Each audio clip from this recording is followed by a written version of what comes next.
तो बच्चों, कैसे हो आप सभी लोग। मुझे उम्मीद आप सभी बच्चे अच्छे होंगे।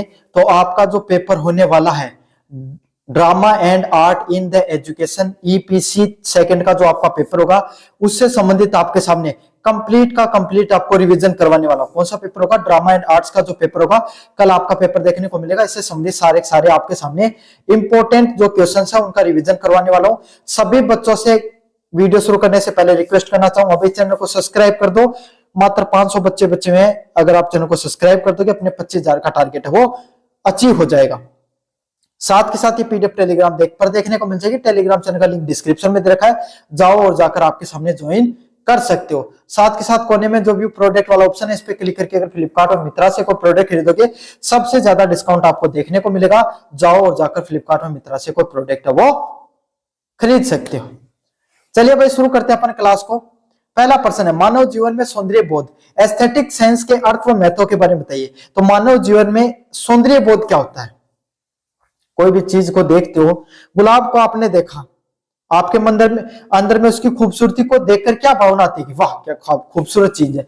चांद को देखते हो, सुबह सुबह सूरज उगता है, उसकी लालिमा को देखते हो, आपके मन में क्या आता है कि वाह क्या शानदार मौसम आपके सामने। तो इसी को सौंदर्य बोध के नाम से जाना जाता है। और इसका मानव जीवन में क्या बोध होता है उसके बारे में अपन विस्तार से अध्ययन करने वाले हैं।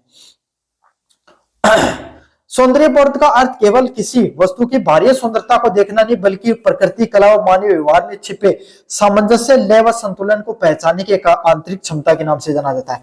मतलब सौंदर्य बोध सिर्फ यही नहीं होता है कि आप कोई भी चीज की बाहरी सुंदरता को देख रहे हो, समझ में आ गया। जैसे कोई मनुष्य है, उसका ड्रेसिंग सेंस कैसा है ना, समझ में आ गया, कैसा बोलता है, ये सब चीजें ही आपके सामने कोई भी व्यक्ति की सुंदरता नहीं होती है। जो बाहरी रूप से आपको किसी चीज को देखकर पहचानते हो, वो आपके सामने सौंदर्य बोध नहीं होता है, बल्कि उसकी प्रकृति कैसी है, उसका व्यवहार कैसा है दूसरे व्यक्तियों के प्रति, मुश्किल सिचुएशन में, मुश्किल परिस्थितियों में उसका व्यवहार कैसे रहता है, वो जीवन में अलग अलग परिस्थितियों में अपने आसपास के लोगों में कैसा संतुलन बैठा पाता है, उसी को क्या कहा जाता है आपके सामने सौंदर्यता के नाम से जाना जाता है। तो मनुष्य के अंदर जो अलग अलग प्रकार की जो आंतरिक भावनाएं आती हैं, आंतरिक क्षमता होती है, उसी को किसके नाम से जाना जाता है भाई? आपके सामने सौंदर्य बोध के नाम से जाना जाता है। किस नाम से जाना जाता है? सौंदर्य बोध के नाम से जाना जाता है।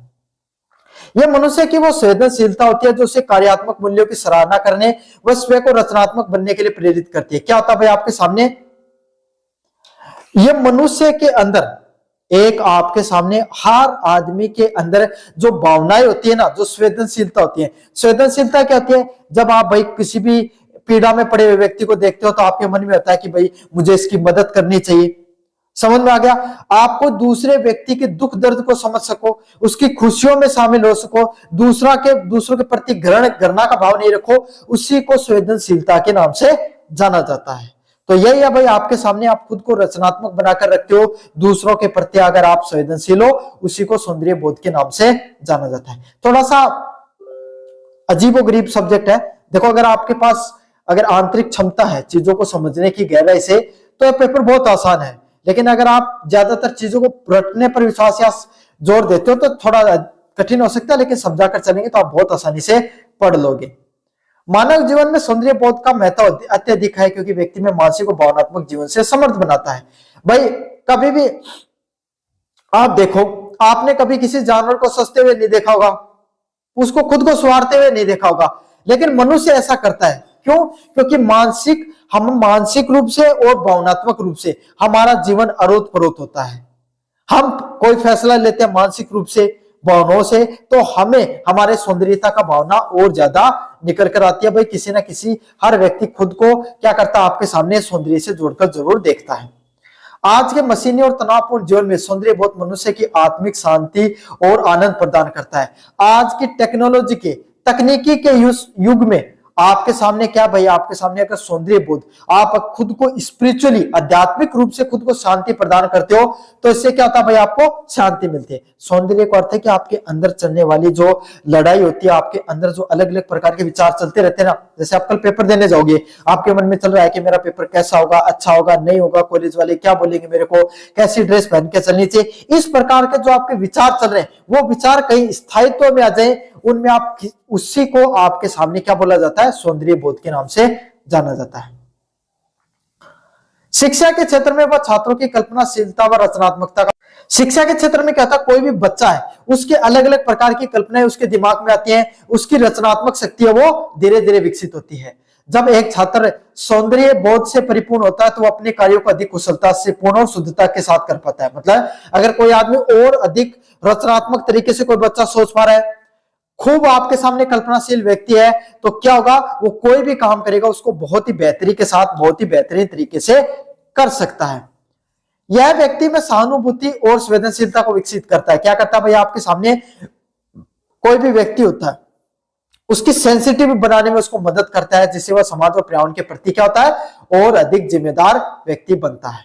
समझ में आ गया। देखो कोई सीधी सीधी बात है, जो कोई भी व्यक्ति भावनात्मक, इनमें बाहर नो थे ड्रेसिंग सेंस देख लियो कि वाह के कपड़ा पहन रखा है, के घड़ी पहन रखी है, के बोल रहा है, उस चीज की बात कौन करेगी। पूरा सौंदर्य बोध की बात है कि कोई व्यक्ति है ना कितना समझदार है, कितना भावनात्मक रूप से मजबूत है ना, कितनी दूसरा का प्रति अच्छी भावना रखा है, उन्हीं सौंदर्यता का रूप में दिखाई गई। समझ में आ गई थी। देखो वो सौंदर्य को न्यूर है। अगले वाला पॉइंट है कला साहित्य और शिक्षा के बीच में संबंधों के बारे में बताइए। कला साहित्य और शिक्षा एक दूसरे के क्या होते हैं भाई, पूरक होते हैं। क्या होते हैं, कला शिक्षा और साहित्य है वो एक दूसरे के क्या भाई, आपके सामने पूरक हैं। एक सभ्य समाज का निर्माण आधारभूत भूमिका निभाते हैं। तो चाहे कला हो, चाहे साहित्य और चाहे शिक्षा हो, सब एक दूसरे से कहीं ना कहीं जुड़े होते हैं। और एक जब समाज का निर्माण होता है तो तीनों के तीनों का कहीं ना कहीं कुछ, चाहे आपके सामने कला हो, चाहे साहित्य और चाहे शिक्षा हो, सबका आपके सामने थोड़ा थोड़ा योगदान होता है। भाई डॉक्टर भीमराव अम्बेडकर का कहना था कि भाई शिक्षा वो शेरनी का दूध है जिसे जो भी पीता वो दौड़ता है। समझ में आ गया। साहित्य कोई समाज को उसके पूर्वकालीन या आधुनिकता में आपके सामने जुड़ाव करने का काम करता है। क्या करता है कि पहले के समय कैसा हमारा समाज था, आज हमें क्या बदलाव करना चाहिए, या हमारे समाज में क्या कमियां हैं, उसको बताने का काम करता है। तो एक अच्छे समाज का निर्माण करने का काम किसका है, साहित्य और कला का काम है। भाई तो एक बात बताओ, बढ़िया अगर चीज देखोगा, बढ़िया मूवी देखोगा, बढ़िया अगर किताबें पढ़ोगा, तारी समझदारी अपना आप उत्पन्न हो जाओगी। समझ में आ गई। तो यही बात है। कला जहां भावनात्मक के दृश्यों को क्रियात्मक अभिव्यक्ति करता है। कला क्या करती है, अपने जो फीलिंग होती है उनको इमेज दृश्यों के माध्यम से क्या करती है, आपके सामने दिखाने का काम करती है। भाई नाटक देखा होगा, मूवी देखी होगी, वह कला का दरिया में।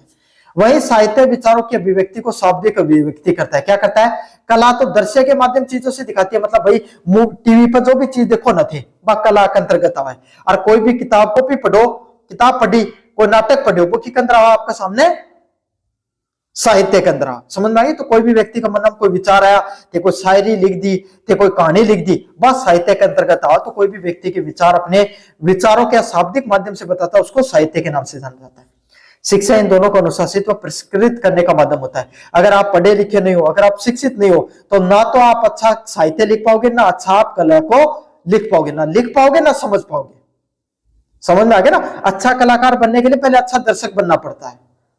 तो अच्छा साहित्यकार बनने के लिए अच्छा पाठक बनना पड़ेगा। अच्छा पाठक जब बन पाओगे जब आप अच्छे शिक्षा ग्रहण की होगी, आपने अच्छी शिक्षा ग्रहण कर पाओगे, अच्छे पाठक बनोगे और अच्छे लेखक बनोगे आप।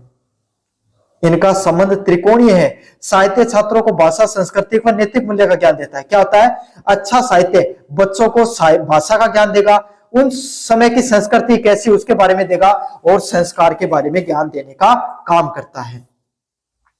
जबकि कला उन्हें मूल्यों को रचनात्मक रूप से प्रदान करने का काम करती है। आपके विचार हैं उनको आप दृश्यों के माध्यम से, कलात्मक या रचनात्मक माध्यम से जब आप पूरी दुनिया के सामने रखते हो, उसी को कला कहा जाता है। भाई कोई एक व्यक्ति जिसने कहानी लिखी और उसी को कहानी को एक्टिंग के माध्यम से आपने पर्दे पर दिखा दिया, वो कला है।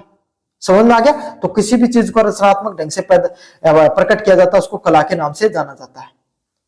कला के बिना शिक्षा और साहित्य का संरक्षण संभव नहीं है। बिना शिक्षा के ना तो आप कला में परिपूर्ण हो पाओगे, ना ही साहित्य में परिपूर्ण हो पाओगे। दोनों के बारे में आपको ज्ञान होना जरूरी है। कला व साहित्य के बिना शिक्षा नीरस व शुष्क हो जाती है। कला व साहित्य के बिना ना शिक्षा कोई महत्व है, ना आपके सामने और कोई चीज का। तो आपके सामने क्या है, शिक्षा बहुत ही महत्वपूर्ण चीज है। समझ में आ गया आपको अच्छे से। यूनिट नंबर 2 की बात करें, दृश्य कला शिक्षा में अधिगम का जो पेपर होने वाला है, खेल प्ले को परिभाषित कीजिए, नाटक शिक्षा में इसके महत्व को बारे में बताइए। अगले वाले प्रश्न की तरफ बढ़ते हैं। खेल को परिभाषित कीजिए, नाटक शिक्षा में इसके महत्व के बारे में बताइए। तो खेल क्या होता है उसकी परिभाषा देनी है, और नाट्य शिक्षा में इसका क्या महत्व होता है उसके बारे में भी बताना है।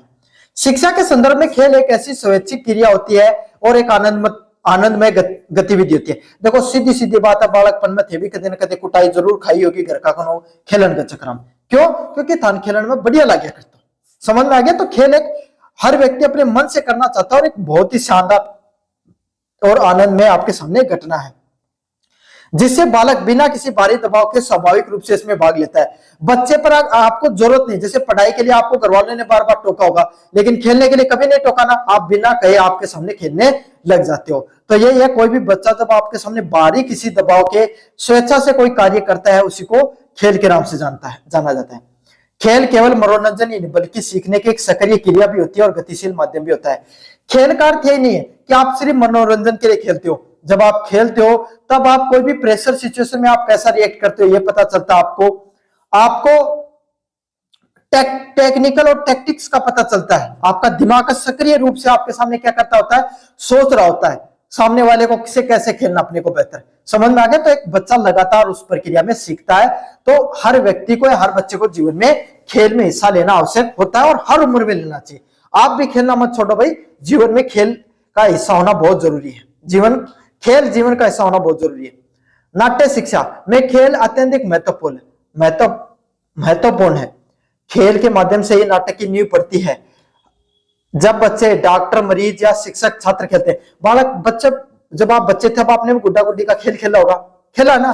डॉक्टर मरीज का खेल खेला होगा, शिक्षक छात्र का आपके सामने, आप स्कूल में गए होंगे, सबसे पहले टीचर ने आपको प्रेयर कराई होगी, आप भी घर पर आके आपके सामने आपके जितने भाई बहन है सब कुछ वो सावधान खड़ा कर दिया होगा।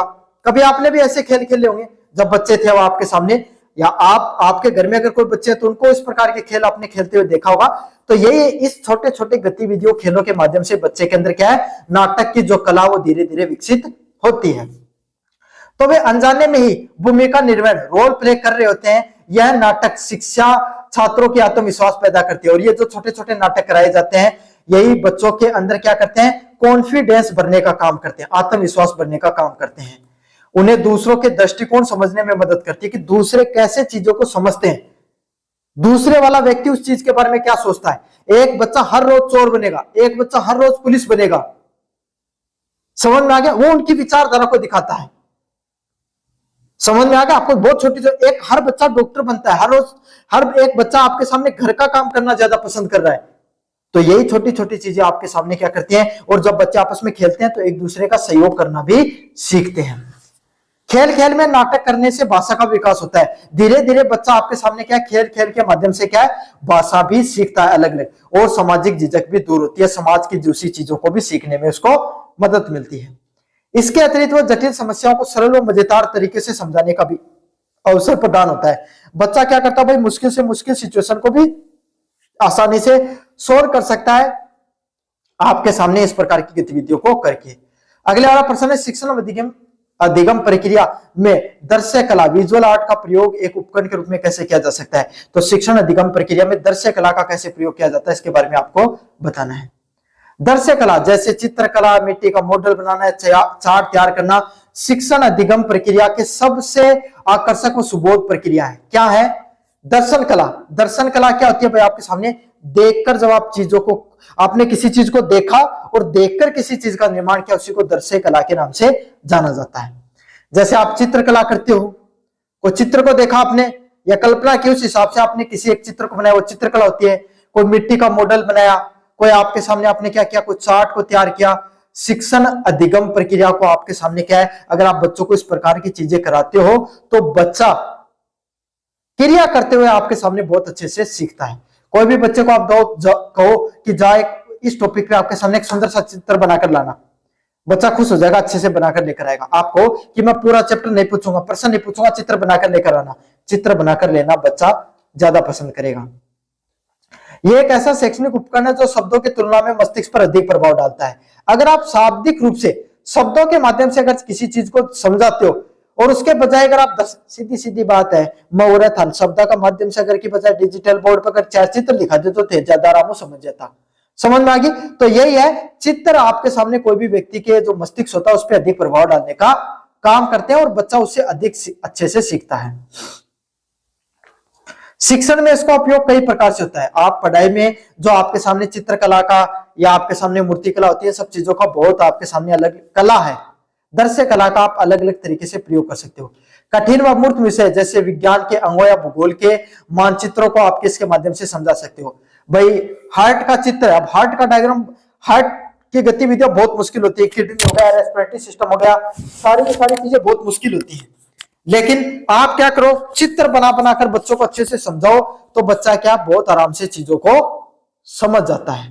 भूगोल में आप बात करोगे कि यहाँ अमेरिका है, यहाँ सूडान है, यहाँ ये है, नहीं समझ पाएगा, चित्र पर दिखा दो, मानचित्र पे आसानी से समझ जाएगा। तो यही है, भूगोल हो गया, विज्ञान हो गया, उसमें आपके सामने दृश्य कला का बहुत महत्व होता है। चित्र के माध्यम से बच्चों को आप अच्छे से चीजों को समझा सकते हो।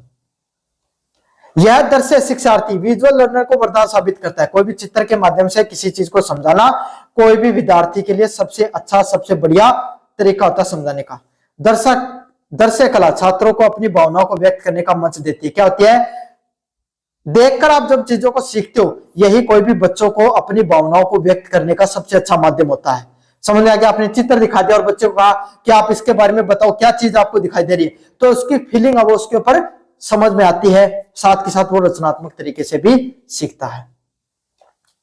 जब छात्र स्वयं को मॉडल या चार्ट बनाता है तो वो करके सीखने के सिद्धांत का पालन करता है। कोई चित्र बनवा रहे हो, कोई मॉडल बना रहे हो, अब आपने कहा कि बिजली का निर्माण कैसे होता है, बल्ब कैसे जलता है, उसका आप मॉडल बनाकर लाओ, बच्चा बनाकर लाएगा तो 10 चीजें सीखेगा, उसको समझ में आएगा टेक्निकली कि कैसे बिजली बनती है। तो करके सीखने की कला में आती है सब चीजें। इससे ज्ञान क्या अधिक दिनों तक स्थायित्व रहता है और इसके अलावा सामूहिक कला भी वो सीखता है बच्चा। समझ में आ गया? चलिए बच्चों, यूनिट नंबर 3 की तरफ बढ़ गए, नाटन पट कथा और लेखन की तरफ। चलिए अगले वाले प्रश्न की तरफ बढ़ते हैं अपन। शिक्षा में प्रयुक्त विभिन्न प्रकार के नाटकों का वर्णन कीजिए। तो शिक्षा में कौन कौन से नाटकों का प्रयोग कर सकते हैं उसके बारे में अपन विस्तार से पढ़ेंगे। शिक्षा के क्षेत्र में नाटकों का उपयोग विभिन्न रूपों में किया जा सकता है। मतलब अगर शिक्षा में बात करें तो अलग अलग प्रकार के नाटकों का अपन उपयोग कर सकते हैं ताकि अधिगम को और प्रभावी बना सके। मतलब आप बच्चों को पढ़ा रहे हो, उसको और अच्छे से पढ़ाने के लिए आप अलग अलग प्रकार के नाटकों का उपयोग कर सकते हो। पहले वाला होता है भूमिका का निर्वहन करना, रोल प्ले करना। रोल प्ले क्या होता है? इसमें छात्र किसी विशेष चरित्र या स्थिति का अभिनय करते हैं। यह सहानुभूति और सामाजिक समझ को विकसित करने में सहायक होता है। मतलब आपने बच्चे को क्या कर दिया, आपने बच्चे को कहा कि गांधी जी बनो, और गांधी जी वाली आपके सामने उन्होंने क्या क्या किया था अपने जीवन में, आपने उसको नाटक करवाया, तो उसी को भूमिका निर्वहन के नाम से जाना जाता है। कोई भी बच्चे को आपको कोई सिचुएशन दे दी, उसके हिसाब से आपके सामने उसको कोई नाटक या गतिविधि करवा रहे हो, उसी को भूमिका निर्वहन के नाम से जाना जाता है। समझ में आ गया? मूक अभिनय है, इसमें बिना बोले केवल शारीरिक हाव भाव और संकेतों से बात की जाती है, उसको मूक अभिनय के नाम से जाना जाता है। कि बच्चा कुछ नहीं बोल रहा है, इशारों के माध्यम से गांधी जी के 3 मंदिर बन के दिखा रहा है, मूक अभिनय कर रहा है। समझ में आ गया? बिना बोले इशारों के माध्यम से चीजों को समझाया जाता है, उसी को मूक अभिनय या मूक नाटक के नाम से जाना जा सकता है। अगला है तत्कालिक अभिनय। इसमें बिना किसी पूर्व तैयारी या लिखित पटकथा के अचानक दी गई चीजों पर अभिनय करना होता है। क्या होता है? बच्चे को कोई तैयारी नहीं कराई जाती है और बच्चे को कह दिया कि जाओ एक फौजी बनकर दिखाओ और उसके ऊपर आपके सामने अभिनय करके दिखाओ। तो ये छोटे बच्चे से नहीं करवा सकते आप ना। बच्चा बड़ा हो गया, 11th-12th क्लास का बच्चा है, कॉलेज में है, या फिर ड्रामा स्कूल के अंदर कोई बच्चा नाटक की कला सीखने के लिए गया हुआ है, उस बच्चे से आप तत्कालिक अभिनय करवा सकते हो। जो बच्चा इस प्रकार के नाटक कर करके आपके सामने परिपूर्ण हो चुका है, वही बच्चा त्वरित बुद्धि से आपके सामने क्या कर सकता है? नाटक कर सकता है। अपना कर दे कोई कर देगे, आप तो पढ़ाई नहीं कर को नाटक ही कर सका, बाकी अपने बस की बात आज। समझ में आ गया? अगले वाला है कठपुतली का नाटक करना। जब छोटे बच्चों के बहुत प्रभावित होता है, इसके माध्यम से कहानियां आसानी से सिखाई जाती है। देखे ना, कठपुतलियां नचा नचा के दिखाया कि नहीं और वह कहानी सुनाया कि नहीं, जिसका माध्यम से बच्चा आसानी से चीज समझ के, क्यों बच्चा ने क्रिएटिव चीज ज्यादा समझ में आओ है। तो कठपुतली नाटक भी करा सकते हो। नुक्कड़ नाटक सामाजिक जागरूकता फैलाने के माध्यम से सशक्त नाटक करते हैं। नुक्कड़ नाटक के तो टीवी में देखा होगा, नहीं वो बांदरा बांदरी को खेल दिखाया करता ना, वो भी नुक्कड़ नाटक के अंदर ही आवा है। इस प्रकार की चीजें आपके सामने किस में आती हैं भाई? बच्चे को ये सब चीजों का उपयोग करके आप क्या कर सकते हो? पढ़ना सिखा सकते हो, अच्छे तरीके से आप चीजों को समझना सिखा सकते हो। कक्षा 8 के लिए जल बचाओ सामाजिक मुद्दे पर लघु नाटक पटकथा किस प्रकार से लिखोगे? तो भाई या मैं कौन बताऊं था, कुछ तो थे भी दिमाग लगाओ, टीचर बनाने चल रहा हूं। ये प्रश्न आप खुद से लिखना भाई, इस प्रकार की पटकथा कैसे लिखी जाती है। लेकिन मैं आपको बता देता हूं, अलग अलग प्रकार के आपके सामने क्या दृश्य तैयार करने होते हैं। जैसे आर्यन अपने घर से आंगन में पाइप को खुला पानी फैला रहा है, खिलौने धो रहा है, समझो पूरी कहानी, स्क्रीनशॉट ले लो, खुद समझो और खुद अपना दिमाग का उपयोग करना। इस प्रकार का नाटक आपको खुद लिखना है। ये चीजें मैं नहीं पढ़ाऊंगा, आप खुद टीचर हो, थार अंदर की क्रिएटिविटी को नहीं, रचनात्मकता को नहीं पाकी के सिखा दोगा थे टाबरन, छोड़ दो पढ़ाई करना अगर नहीं है तो। यूनिट नंबर 4 है ललित कला सामग्री व प्रासंगिकता। भारतीय संस्कृति, अब ऐसे मत करना सर आप तो हमें शिक्षण करना सिखा रहे हो और आप हमें ऐसे कह रहे हो कि ना पढ़ना छोड़ दो। आया कह रहे हो कि मास्टर होते कल जाके मास्टर बनोगा, समझ में आ गई, बालक थोड़ी होते कोई 10वीं 12वीं का या कोई कॉलेज का, समझ में आ गया। आप खुद टीचर हो, आपके अंदर क्रिएटिविटी होना बहुत जरूरी है। भारतीय कला में शिक्षा में रंगोली का क्या महत्व है? रंगोली भारतीय कला प्राचीनतम कलाओं में से एक है। मतलब भाई थे कदे भी होली दिवाली होगी या स्कूल को कोई प्रोग्राम होगा, कदे तो रंगोली मंडी होगी, समझ में आ गई। और पुराना वेद पढ़ो, प्राचीन आपके सामने चाहिए थे पुराण पढ़ो, सब में रंगोली को आपके सामने कठे ना कठे कोई ना कोई छोटो मोटो अंश देखने मिल जाए। उसका आजकल अलीबाग रंगाली रंगोली नहीं होगी, वह फूल पत्ता से रंगोली बनाई होगी, लेकिन बहुत ही प्राचीन साहित्य रहे है, बहुत ही प्राचीन समय से भारतीय संस्कृति में रंगोली को महत्व रहे है। जो उत्सव या मंगल का प्रतीक है। आपने कोई भी कोई बार त्योहार हुआ है तो बहुत ही उत्सव को माध्यम हुआ है यदि आपके सामने रंगोली बनाई जाए। शिक्षा के क्षेत्र में रंगोली का उपयोग केवल सजावट तक सीमित नहीं है, बल्कि गहरे शैक्षणिक निहितार्थ है। मतलब अगर आप जब बच्चे को शिक्षा दे रहे हो, आप शिक्षक के रूप में कार्य करते हो, अधिगम करवा रहे हो बच्चे को, तब रंगोली सिर्फ सजावट के लिए नहीं होती है, तब रंगोली बच्चे को शिक्षा प्रदान करने का एक तरीका है। क्यों? क्योंकि बच्चा जब रंगोली बनाता है तब उसको कहीं ना कहीं चित्रों को बनाने का ज्ञान होना चाहिए। ज्योतिमिति कोई स्क्वायर बनाएगा, कभी आपके सामने कभी वर्ग बनाएगा, कभी आपके सामने त्रिभुजाकार बनाएगा, कभी आपके सामने उसके अंदर कोई फूल पत्ती बनाएगा, तो कहीं ना कहीं उसको गणितीय ज्यामिति का आपके सामने ज्ञान होना बहुत आवश्यक होता है। रंगोली बनाने की तकनीक में चावल का आटा, सूखे पत्ते, फूलों की पंखुड़ियां या बारूदा उपयोग किया जाता है। भाई आपके पास जैसी उपलब्धता हो वैसी चीजों का उपयोग करो। सभी लोग अपने अपने हिसाब से उपयोग करते हैं, कोई चावल का आटा उपयोग करता है, कोई सूखा रंग, कोई फूलों की पंखुड़ी। आपके पास जो चीजें उनका उपयोग करके आप बना सकते हो। यह छात्रों को ज्यामिति और समरूपता को सिखाता है। भाई स्क्वायर बनाओगे, वर्ग बना रहे हो तो चौतरफा सही होना चाहिए, ट्रायंगल बना रहे हो, त्रिभुज बना रहे हो तो वो भी सही से बनाना चाहिए। बच्चों को ज्योतिमिति का या समरूपता का ज्ञान होना बहुत जरूरी है, तब भी एक सुंदर और बेहतरीन रंगोली बनकर आती है। गणितीय सिद्धांतों को व्यवहारिक रूप से सीखने में मदद करती है। और किस चीज में मददगार होती है कि गणित के जितने भी सिद्धांत होते हैं उनको व्यवहारिक तरीके से अपने जीवन में व्यवहार में लाने पर क्या होती है, मदद करती है। रंगोली बनाने के लिए बहुत ही ज्यादा एकाग्रता और अंगुलियों की सूक्ष्म कला का पता होना जरूरी है। क्या होता है, आपके अंदर कंसंट्रेशन पावर अच्छा होना चाहिए। थोड़ा सा कंसंट्रेशन लूज किया, हाथ मार दियो और अंगुली बिगड़ी, समझ में आ गया। साथ के साथ आपको अपने हाथों को बहुत ही सूक्ष्म तरीके से चलाना आना चाहिए। छात्रों की शारीरिक व मानसिक गतिविधि भी बढ़ती है, इसलिए क्या होता है, बच्चों को फिजिकल और मेंटली दोनों प्रकार की एक्टिविटी भी होती है। रंगों का चयन करना, सम्मिश्रण छात्रों को सौंदर्य बोधता व रंग बोधता का भी विकसित कराता है। कौन सा रंग कहां पर उपयोग करोगे ज्यादा सुंदर दिखेगा, कौन सी पर फूल बनानी है, कहां पत्ती बनानी है, कहां ट्रायंगल, कहां स्क्वायर, कहां आपके सामने माला पिरोनी है, आपको इन सब चीजों के बारे में ज्ञान होना जरूरी है। रंगों का बोध के बारे में ज्ञान होता है। साथ के साथ जब छात्र एक साथ रहकर साथ मिलकर जब रंगोली बनाते हैं तो सहयोग की भावना बढ़ती है, हमारी कला व संस्कृति भी आपके सामने उसका उपयोग भी बढ़ता है। समझ में आ गया। भाई आपका कॉलेज में एग्जाम होगा तो ज्यादा ना पढ़ाऊं, मैं इतना पढ़ा दूं पेपर में थे तो कोई पेपर में प्रश्न आ जाए तो करया होगा थे। समझ में आ गया। अगले वाला प्रश्न है, 1 घंटे क्लास नहीं, आधी घंटे क्लास होगी। भाषण और रचनात्मकता के माध्यम से पोस्टर पेंटिंग की प्रासंगिकता के बारे में बताइए।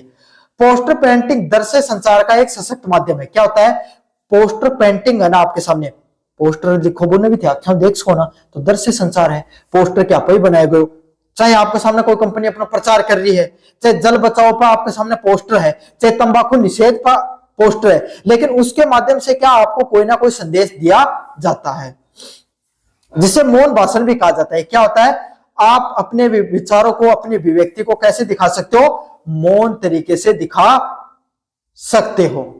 यह कला का आपके सामने सबसे सुंदर सम्मिश्रण होता है। क्या होता है, कला और जो संदेश होता है उसका सबसे अच्छा मिश्रण में से एक होता है। पोस्टर के माध्यम से एक छात्र अपनी बात को बिना कहे बहुत ही प्रभावशाली ढंग से पहुंचा सकता है। क्या होता है, एक पोस्टर के माध्यम से एक छात्र अपनी बात को बिना किसी व्यक्ति से आपके सामने बहुत कुछ बातें नहीं कहे भी आपके सामने वाली व्यक्ति को बता सकता है। कभी लेटर लिखा होगा थे चित्र माइंड के, है ना, तो वही पोस्टर है, थोड़ा बहुत उससे रिलेटेड हुआ है। इससे क्या है, बिना कुछ कहे भी बहुत कुछ खिंच जाओगे के माध्यम से। रचनात्मकता की दृष्टि से पोस्टर पेंटिंग छात्रों के विचारों को संक्षिप्त और प्रभावी नारों के माध्यम से दिखाया जा सकता है। उसमें कोई आपने एक आध कोई नारा ऐड कर दिया, कोई विचार लिख दिए, तो इससे क्या हो जाता है, बच्चा आपके सामने धीरे धीरे और चीजों को अच्छे से सीख पाता है।